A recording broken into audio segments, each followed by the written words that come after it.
The Church of the East, how ancient Christianity spread from Iraq to China, from the rivers of Mesopotamia to the deserts of Central Asia to the misty mountains of Western China.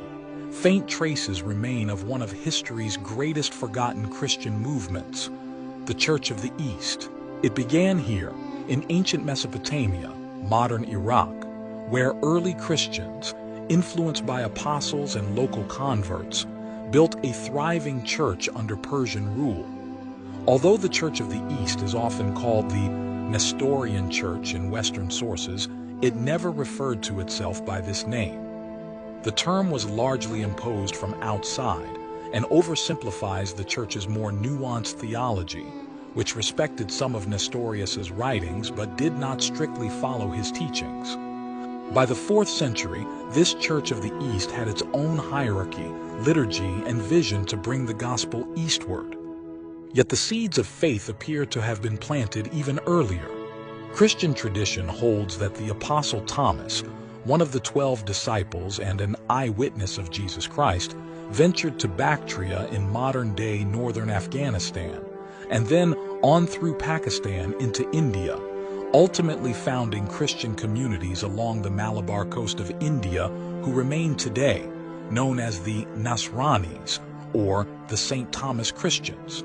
Over time, these communities aligned closely with the Church of the East, preserving both local traditions and a wider Syriac Christian heritage.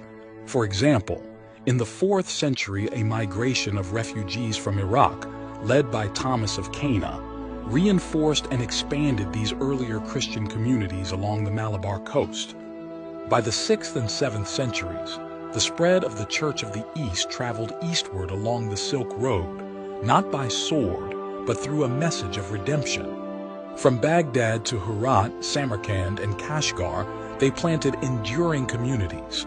By 781 AD, an imperial stele in Xi'an, the capital of China during the Tang Dynasty, proudly recorded the presence of Christian clergy and churches in the Middle Kingdom. Yet this golden arc of Christian expansion would not last. The Mongol Empire, which had allowed the Church of the East to flourish once more in the 13th century, began to collapse by the late 14th century. As the Mongol grip loosened, the spread and consolidation of Islamic power along trade routes accelerated, largely purging Christian communities from northern India, Pakistan, and Afghanistan. And yet, traces of Christianity persisted in these lands. The Kavardo Cross in northern Pakistan stands as silent testimony to earlier Christian presence. And during the Mughal Empire, Armenian Christians played a key role in trade and diplomacy across Pakistan and India. In China, when the later Ming Dynasty overthrew the Mongols, many of these Christian communities were expelled or suppressed. In Central Asia, many Christian communities converted to Islam under mounting pressures. And by the time of later Russian rule, no organized remnants of these ancient churches remained. Small, family-level groups of followers possibly survived until the later arrival of the Russian Orthodox Church. In the colonial era, Western missionaries launched new efforts across the Indian subcontinent.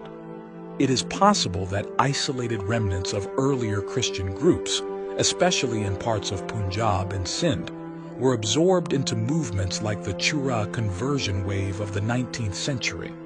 Much remains uncertain, but faint echoes of older Christian identity may have still lingered. Today, the legacy of the Church of the East lives on, among Assyrian and Chaldean communities in Iraq, Iran, and beyond in southern India.